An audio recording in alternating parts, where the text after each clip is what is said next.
Hey guys, and welcome back to another YouTube video. In this video, I'll be going through the cash cows for round 6, and this is probably one of the biggest cash cows segments that we're going to have in terms of actual viability we've got legitimately 3 good options here. 3 good options as well as probably 4 good options here, all inclusive, and this one's probably going to be one of the longer ones just because you've also got another couple of guys that are sort of decent options, and then a couple of ones that obviously there's still a couple guys that aren't playing that are down here at low prices. But before we get into this video, remember to like and subscribe, turn the notification bell on so you know when I upload, and let's get into this video. So first of all, you obviously see here, top of the list is Sam Closey. He's put out scores of 95 and 94, something like that. Yeah, 95, 94. He's been so good as a rookie. And if you just look at his projections here, future projections, 81, 65, 44K. That's 109. That's 190K projected just through straight 70s. And 190 would get him up to 530 or so K. I think he's one that could easily, with the way he's going and the way he's produced in the first couple of weeks, if he gets another big score, like another 90 score, he's potentially looking at a minus 45, minus 50 or so break even with another 90. And that would bring him all the way up to probably about a 90, 95K change this week, and then have a minus 45, which would be another 70 or 80 would get him another sort of 80K. He could make 220, 230K in the next 3 weeks if he really pushes it and gets another, say, 270 points across those weeks. So yeah, I'm really liking the look of Sam Closey, and I think he's almost a fieldable option at this point. I didn't know, and this was the risk that you can have with fantasy, is that sometimes rookies, because they're an unknown quantity, that they can produce big scores, and Closey did it, and he was on my bench, but luckily this week he will not be on my bench, as he has to actually be fielded, him or Will Graham, so I'm pretty sure. So yeah, he's on my field at the moment, which hopefully will produce a big score. Will Graham, the other one at the moment, obviously not showing my trades, but he will be there. I can tell you right now, you're not going to shy away from a minus 29 break even. And his projected cash gen, 73, 59, 42. That's a 101, 174K in the next 3 weeks with only 60s. And so yeah, I'm really liking the look at this. 63 against the Giants, where he just didn't get many tackles, to be honest with you. And then a 14 tackle effort against the likes of the Hawks. I really like the look of this. I think he can average sort of around that 5 or 6 tackles a game marker, and 5 to 6 tackles a game is sort of around that mid 70s range for him. And he also has this really kind fixture in the next sort of 3 to 4 weeks, where I expect him to bank some huge cash. We said 175K. I reckon he's one that could make it to 600K in the next sort of up until around round 10, and that would be huge cash generation. So yeah, really looking at him and wanting him to do really well. Drury, another one, and this is an interesting one because a lot of people will trade him in because he's got this minus 26 break even, whereas if I go to Blake Drury Footy Wire, you will see exactly what I'm going to talk about in this fantasy profile. You'll see last year we went on Drury. Obviously didn't have a 100 in his system, but he had a 53 in his system. And we thought, oh, that's a perfect timing because there was no other rookies, etc. I think he also had a negative break even. So it was around this time last year, about a month. So it was probably around May last year, middle of May, that this exact same thing happened. And we thought, oh, he's going to make some cash, get his way up to sort of that 350 marker, because he was probably priced at around about that 220, 225, I want to say at that time, with a negative break even, then went 25-14, and then we just got stuck with him. You can see here, 200 to 221, and then a 235. You can see the cash in, but it just stalled. Absolutely stalled. So that's why I'm just wondering with him if he's actually the better option to go for, or if it is the likes of this is a massive red flag. I know that we said the same thing with Harvey Thomas, and he's resurrected his cash generation. So he's making cash eventually, but it did take a couple of weeks for him to make the cash. But he's actually done it again. I still wouldn't touch him. Just because I don't think he's an on-field scorer at the moment, and also I think at 346k you can't really be bringing him in. But yeah, Blake Drury is an interesting one to talk about, and I'm intrigued. I put up, I think, if I go to Twitter, hopefully it's on here as well. I put up a Drury versus Garcia, and you'll see here, currently with 10 hours left, it is convincingly in Garcia's favour, and this all boils down to, is Garcia going to get and I think this is what this whole conversation will be between, because I think most people will have Closey after that initial burst that he had. A lot of people already had Graham or are grabbing him this week, but then also the debate comes down to, is it Drury or is it Garcia that we're going to grab here? Because so the Kyle Lohman, not really there.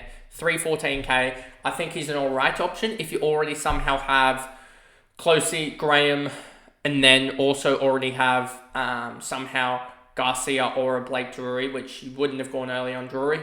And also probably almost in the same sense have a Harvey Thomas, so you almost already have all of these guys.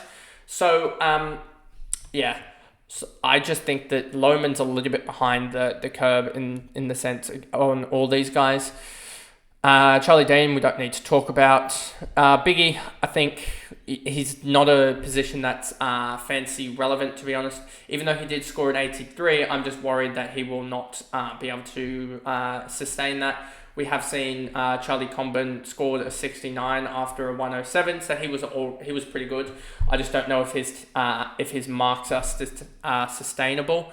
If he loses a couple of intercepts, that's already down to like a 50, and he starts to, well, he's still going to make a load of cash. You can see here, he's still projected to make another 80 to 100k, but he's not really projected to make too much cash, because he made a lot of people would have bought him in on a 370k, and he's only really going to make 130k, which isn't really damaging that much for fantasy, to be honest with you. And I don't think he will be that sort of F6 that other people were saying he would be.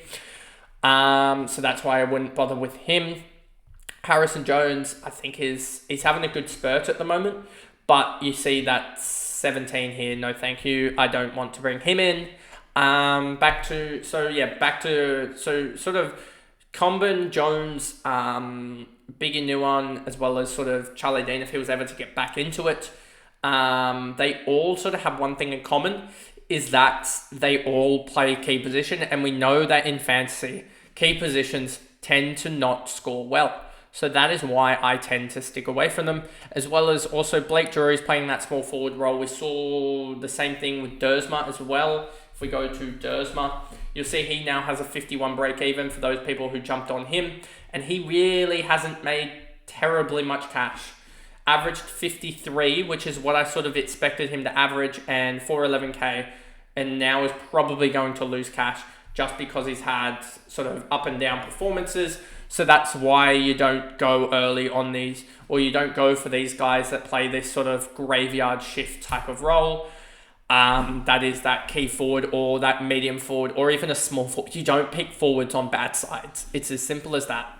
So that's why I'm a little bit skeptical of Blake Drury, is because he's playing on North, which is a shocker side.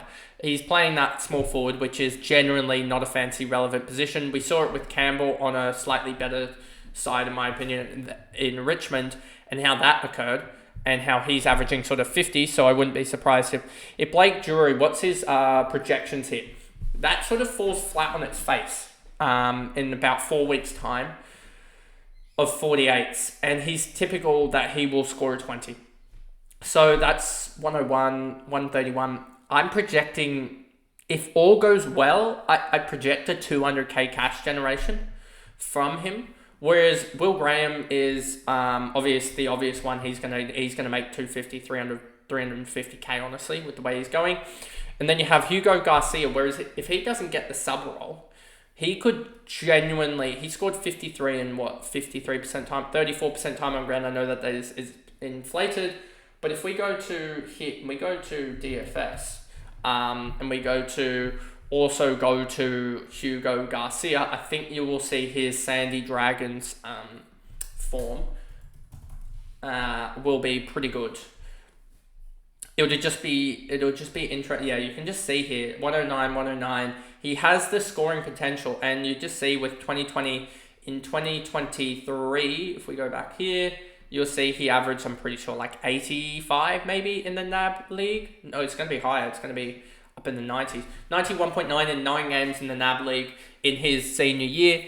And then he's gone 100 and 109. He is a fantasy scorer, so I would be picking him up, especially if he's not named the sub.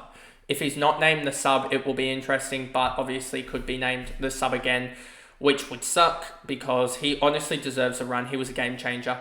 And it'll just be a question of, does he get the run needed?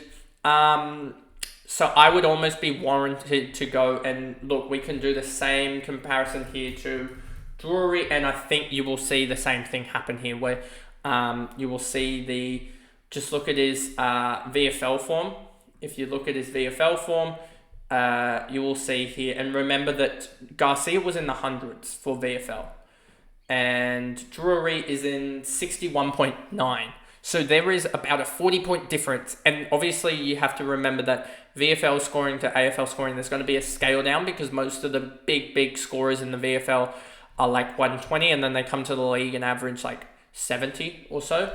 Forgot who did that last year, but there was a couple guys that did that. So yeah, 61.9. I am taking Garcia over Drury at the moment, just based on that. Is that Drury? I feel like you can just see how many out of 15 games, how many sub 60 games did he have, or sub 70? 1, 2, sort of sub 60 will do. 3, 4, 5, 6. So he was sub 60. Sub 60 6 times, or sub 51 6 times. And that is 6 times out of 15 in the VFL, where he should be more dominating than that. And you can also just see in his NAB in his senior years, I think he also played on ball here. There you go, 85 in his senior year, which actually isn't as bad, but he's been transitioned more into the small forward role rather than Garcia into the midfield role. So that's why I think you see that difference there between the two. And that's why I'm more inclined to go Garcia, because he's got that tackling role, which can, that tackling and midfield role, that burst. And we've seen how other teams can use that. We've seen what Adelaide did in the last week, where they went away from their known quantities of Dawson, Laird, and Crouch, and went to the Rankin, Rochelle was in there a little bit, Soligo in there, that burst runner. I think that's Garcia's game, where they just open up the game, and that's how they get back into it. And you saw how he performed in the last quarter. I'm pretty sure if you were to look at the quarter splits, and you would see Garcia's, a lot of his points came in the last sort of term or two. I'm just going to bring it up quickly. But that is where I think the split lied, and that's why I think he will be a really good option, and potentially also a loop option. I don't know if I may have a loop with Barnett potentially, so I may play that loop there with potentially Garcia in the forward line, and also I don't know if I have a loop in the midfield, but I may have a loop in the midfield as well for Sanders. Just going to bring this up now, the game last week between the two. And you see that, where is he? Garcia, 24 points in the fourth, and he also had 29 in the third. And I don't know if it will bring up his TOG in those quarters. Yes, it does. So let's go to advanced. TOG, let's see. For the quarters, Garcia had a 59% TOG for the quarter in the third, and ended up with a 29 for the quarter. Whereas if you look at all the other guys in the quarter, Marshall, Steele, Cadman, that all went well, you'll see that they had high TOGs up there in the 90% range, just looking at this. So yeah, I'm really looking at Garcia and think he can be a really high scoring player. We saw this with the likes of a Angus Sheldrick last year. Let me bring up him and how he sort of went on a run like this. So I think this is something similar to what we saw with Sheldrick last year, just looking at this run. And Sheldrick is a test now. So you saw here 57% time on ground for a 79, 53 fantasy points and 35% for Hugo Garcia. So a plus 22 for a plus 26 there. So that sort of lines up. And the points per minute for Garcia was 1.2, Sheldrick 1.11. And you see here when he finally got games, even I think this might have been, so I'm just looking at this and thinking if he doesn't get a sub role, which is obviously different to Sheldrick, who was actually playing, if he doesn't get the sub role, he's going to score well. So that is why I think Garcia is the better option out of him and Drury, and I understand why people are going to be picking them, and we'll see the numbers in the trade targets video. But that was a very, very long-winded answer to say I think that Garcia is the better one over Drury. And I know some people are going to say, no, that's not right because Drury has a minus 26, whereas Garcia has a 5. But you'll see here with the projections here, he's projected to, to minus 8, and Drury is projected to go minus 27. So the gap's going to very even up very, very quickly, I think. And Garcia, I think they're underscoring, whereas Blake, Drury, I think they're around their projection is around what I think will actually occur. Jones, Combin, Ramsden, Bodie Hewlin's actually had a really good run after I said he wasn't going to be valuable, and now he's going to probably make 400k, up to 400k, sorry, not make in general, 400k. He's just a lockdown guy that's been getting a lot of cheap marks in the last couple of weeks. You can see here a couple of cheap games and getting more touches, which is good for him, but don't think he's any fancy relevance, to be honest. Watson's injured. McMullen isn't getting a game. Manor can't get a game to save himself at the moment, but hopefully during the back end of the year he can get some games. McAuliffe on the bye will be interesting to see his positioning once they come out of the bye. Could be another one to look at if we lose all of the negative break-even guys. Shannon Neal's overpriced to grab. Mullen isn't getting games. Harley Reid, obviously that was a big stinker by me. Now a 17 break-even. He looks good. McGuinness, Conway, Lazaro, another one that I'm very hopeful will make some money, and Darcy Wilson, but these guys are sort of out of the price range anyway. Corey Warner can't get a game. Brad Hill is somehow down here at a 20 break even. So for those people that are wondering, he is going to make bulk cash in the next sort of week or two. And yeah, I wouldn't be surprised if he gets his way, but they're projecting only 80 scores. So it'll be interesting. Probably another week of him, and then we'll see what he gets up to, because he could be an option at that sort of that F6 role if he really is getting these sort of 10 mark games, because they were huge. So we'll see how he goes against the Bulldogs, and we'll reassess that. But that'll be a trade targets talk as well. And then we sort of get into these sort of 20, 21 break-even guys that haven't really played.